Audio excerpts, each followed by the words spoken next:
各位好，iPhone 系列的55期节目，我们现在继续聊 iPhone 的内置 App。今天我们该聊到音乐 App，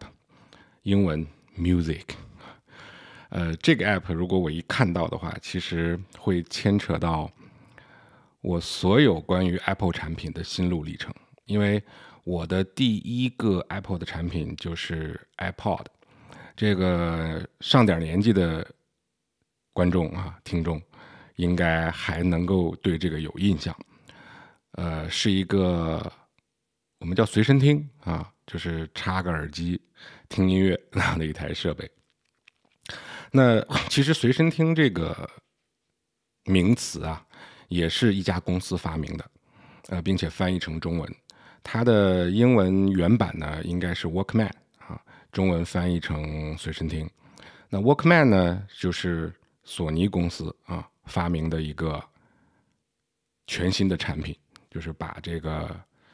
我们那个时候叫录音机啊，原来的那种，大家如果看过一些老的电影电视节目，有那种两个大喇叭中间两个卡带那种叫双卡录音机，原来是像一个大行李箱一样放到家里桌子上，那是一个杠杠的，就是硬牌家用电器啊，跟电视机是同一个级别的那么一个东西，然后做到能够装到口袋里面，就是比一个磁带盒稍微厚一点，然后揣到兜里带个耳机去听。是当时索尼公司的一个生产线上的工人，他为了在产线上工作的时候能够听点音乐，因为他是一个音乐的狂热爱好者，然后自己也是这个电子产品电子爱好者，自己就是做了一个这样的一台设备挂到腰上这样听，然后后来被索尼公司发现了，就把它做得成熟，推向市场，变成了一款产品。那它有如何的成功，年纪大一点的都知道。那如果是稍微年轻一点的用户，就是观众，你不太知道这个 Walkman 或者随身听的话，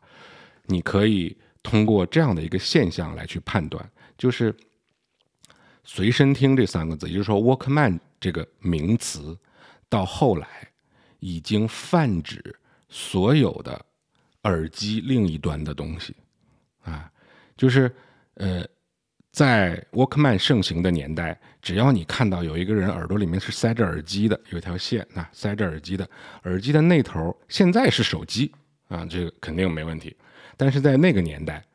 只要塞着耳机，耳机的那头就是随身听，不管它是不是索尼公司生产的随身听，什么爱华呀、松下呀、东芝啊，国产的熊猫啊，这个都有类似于这样的设备。它从一个公司的一条产品线的名字，变成了这一整类产品的代名词，那你就可以知道这个东西有多火了啊！我不知道会不会要一些版权费之类的。这就像你看到了小轿车就把它叫桑塔纳啊，就是这种感觉，那你就知道它有多火了。而是谁把 Walkman 给杀死了呢？ iPod。 那 iPod 是怎么来的？我想我能够讲几个小时。我记得原来在公司还做过一次内部培训，是我自己倡导的，就是相当于给一些同事做福利了，就是讲一下 iPod 的这个发展史。听过的人还蛮受欢迎的，但是你知道在零售的环境里面，我们没有办法就是组织那么大规模的所以样本量不够，只能说明我自己对这方面比较有热情。所以在这边简单的说一下 Apple 对于音乐的一个发展史。Apple 一直认为自己内置了音乐的基因，这个我觉得了解 Apple 产品的人应该不会否认这句话。那从最早我也不能说最早吧，就是从2000年这个时候开始，那个时候的 Apple 还是一家电脑公司Apple 还没改名呢。现在你管它叫苹果公司，我这个只有翻译成中文讲一下现在你管它叫苹果公司是对的，但你知道在2007年以前没有苹果公司的。有谁知道这个梗？这不是梗，这是故事，这个是历史2007年以前是没有苹果公司的，有的是什么呢？有的是苹果电脑公司，多了电脑2个字。所以你就会发现，在2007年以前的那个苹果公司，其实它是一个像戴尔、惠普这样的公司一样，就是一个给自己的定位也是一个生产电脑的这么一个公司。到2007年发布 iPhone， 在 iPhone 的发布会上 ，Steve Jobs 才把这个电脑英文 computer 这个字去掉了，直接变成了 Apple Inc. 苹果公司。所以大部分人认识的 Apple 这家公司，都是从2007年以后，通过 iPhone 的辐射开始逐渐的认识这家奇奇怪怪的不一样的公司。但是在2000年的时候， Apple 的电脑已经足够独树一帜了，因为那个时候 Steve Jobs 已经回归了嘛，正好开始把一个即将濒临倒闭的公司在开始往上走，在刚开始往上走的第3年。那个时候由于Steve Jobs 就是一个音乐的狂热发烧友，所以当时在电脑上已经有了 MP3 这个东西。Steve Jobs 本人在他的电脑硬盘里面就有海量的 MP3 音乐。那么怎么去管理？我不知道大家有没有经历过那个年代如果你的硬盘里面有10000个后缀名是 MP3 的文件，这类似于什么呢？你的电脑里面有10000张 JPG 的照片，你怎么管理？现在大家都放到照片 App 里面，但是我相信直到今天开始，还有人把这些照片自己手工的人工的创建文件夹，一个一个往里分类的我强烈的不推荐这种方式。我们还没有讲到照片 App 对吧？还没有讲到继续关注，往后看会讲到的。那音乐呢？所以那个时候 Apple 发明了一个在电脑上运行的软件，这个软件呢有2大功能。第一是音乐播放器，因为我们喜欢音乐，那你有这么多音乐存在硬盘里面，你总要有个播放器吧，所以第一大功能它是一个非常好用的播放器。而第2大功能奠定了之后一直到 iPhone 的基础，就是它能够实现对于电脑本地的 MP3 文件的管理，这个太重要了。也就是说，你不用再去打开文件夹，通过文件夹里面去找音乐了，而是你可以通过一个非常美观且漂亮的软件界面，像一个点唱机一样，像卡拉 OK 点唱机一样，去选择跟挑选你喜欢的音乐。那这个是在电脑上的一款软件，而我们今天讲的这个音乐 App 就是脱生于当时的 iTunes。你看 iTunes 就是点唱机的意思嘛，那个 Tunes 对吧？之前我有聊过，在之前的视频里面有聊过。好，那接下来 iPod 是怎么来的？由于我们喜欢音乐，所以我们的电脑里有海量的音乐，所以我们需要有一个好用的 App 去管理这些音乐。管理好了之后，我们就开始不满足于只在电脑上听音乐了，跟当年在索尼公司产品线上的那个音乐爱好者一样，我希望把我的电脑能够搬着走，我走到哪里都能够听，但是电脑体积太大了，不方便搬。为什么电脑体积这么大？因为电脑除了听音乐，还有其他很多别的功能。那我能不能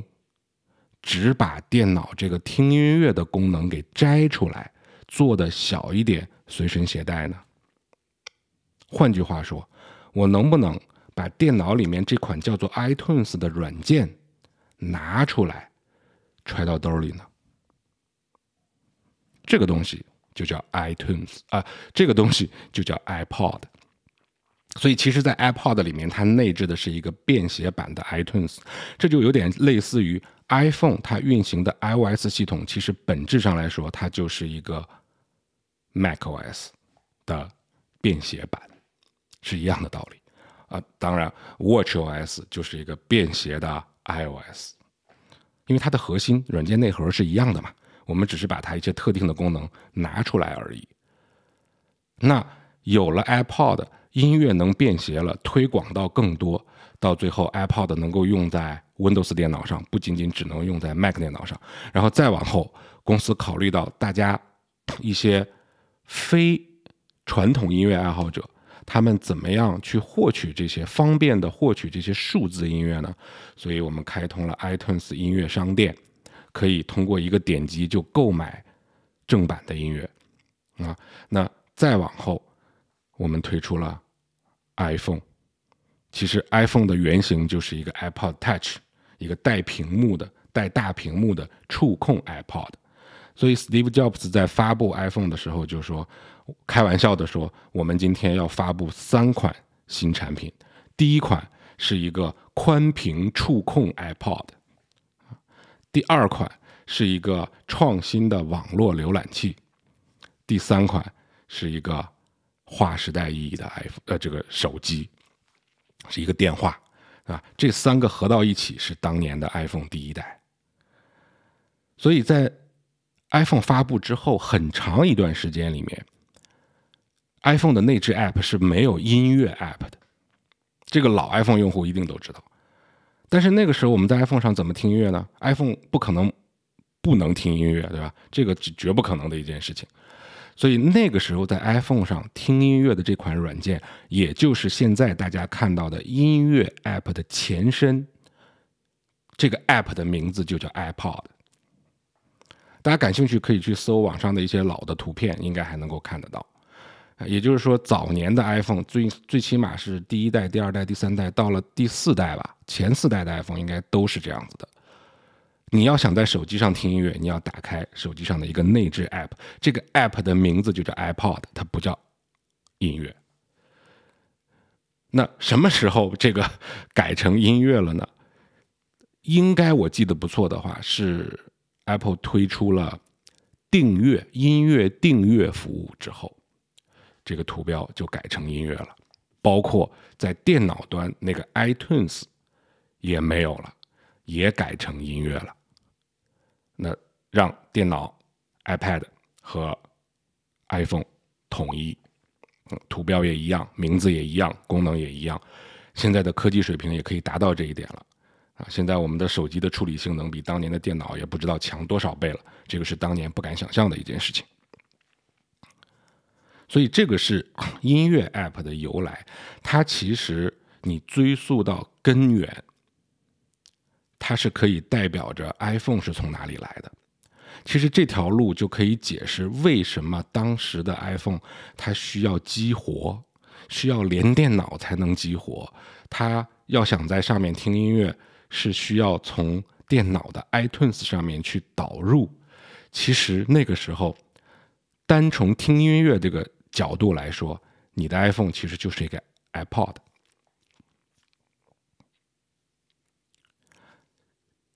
时到今天，我们还能够看到这样的影子。我可以负责任的说，即便现在啊，2024年的今天，我们应该还有一些用户的 iPhone 上面有一些照片是从电脑上传输过去的，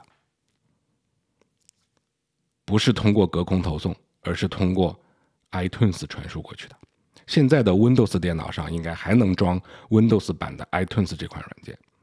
如果你想把大批量的照片传输到 iPhone 里面，你又没有 Mac 电脑，你又是在 Windows 电脑，可能最方便的方式就是在 Windows 里面装一个 iTunes， 然后把它传过来吧。官方的方式，我不算破解的方式啊。但是你会发现，这些照片传到 iPhone 里以后，它删不掉，而且它也不是全尺寸的照片。为什么？就是因为这个思路还是来源于当年的 iPod 音乐管理的方式。iPod 跟电脑上的 iTunes 它是一个母子关系， iPod 是没有办法独立的把音乐拿出来的。当然破解之后可能一切皆有可能啊，这个是另一个话题。那所以 iPhone 上现在也是一样的，如果你用电脑上的 iTunes， 现在呢没有 iTunes 了，现在电脑上管理 iPhone 的是访达啊 ，Mac 电脑上啊 Windows 上还是 iTunes。那我们如果想把照片传到手机上，还是这个样子。啊，除非你用隔空投送或者发邮件这种那其他方式，那个就不一样了。当然，你说现在 iPhone 都可以支持 U 盘了，你直接用那个 U 盘存储更好，这是另外一个话题啊。但是我只是从一个很侧面的一个独特的角度哈，然后帮助大家理解音乐 App 的这个前世。那对于今生来讲呢，我觉得没有什么好讲的。如果讲音乐 App， 对于中文的用户，可能更多的就是讲 Apple Music。Apple Music 就是音乐订阅服务。你可能会发现，现在很多的互联网服务都开始逐渐的采用订阅制。有些人非常喜欢，有些人非常的不喜欢。但是我相信，在音乐这个方向上面，应该绝大多数人还是都喜欢订阅的，因为你不太会想去一首一首歌的去买吧，那个肯定是更贵呀。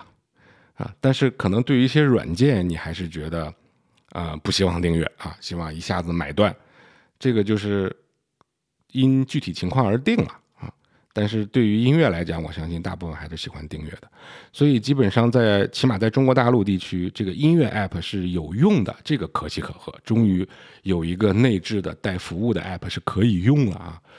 啊，就是1个月10块钱一个人，5块钱是学生，然后15块钱是家庭包。去订阅这个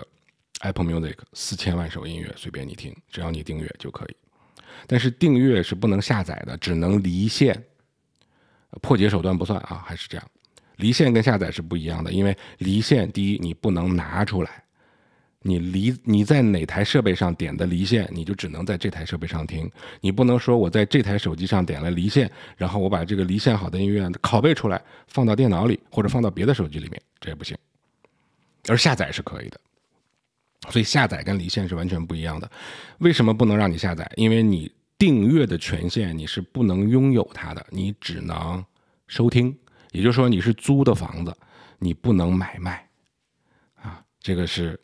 但是对音乐来讲，我不 care 我是不是真的拥有它嘛，我只要想听的时候随时听就好了。所以如果你一直是交着钱订阅着，那你就一直能听。而 Apple Music 是业界公认的吧，应该音质最好的。虽然索尼有它自己的无损，但是那个从音乐的数量以及价格上其实都太不占优势了。那我觉得对于普通大众而言， Apple 提供的音乐服务仍然是最方便的，大家能够享受到的，特别是在中国大陆地区，这个价格已经相当的有优势了非常方便的能够享受到原版的高品质的音乐的一个最方便的途径。所以这个是关于音乐 App 我想跟大家聊的一些东西啊，因为后面牵扯到iTunes、iPod 这些东西，所以如果想聊更多10几分钟、20分钟肯定是不能尽兴的但是呢希望大家知道一些可能很多用户不太关注的点有一些东西能够做得好，能够做得不一样，能够引领一个行业，其实是有原因的它没有这些沉淀是不可能做的这么样的成功的。所以如果有可能的话，特别是在中国大陆地区的 iPhone 用户我始终认为 Apple Music 是一个你可以撸羊毛的东西，我觉得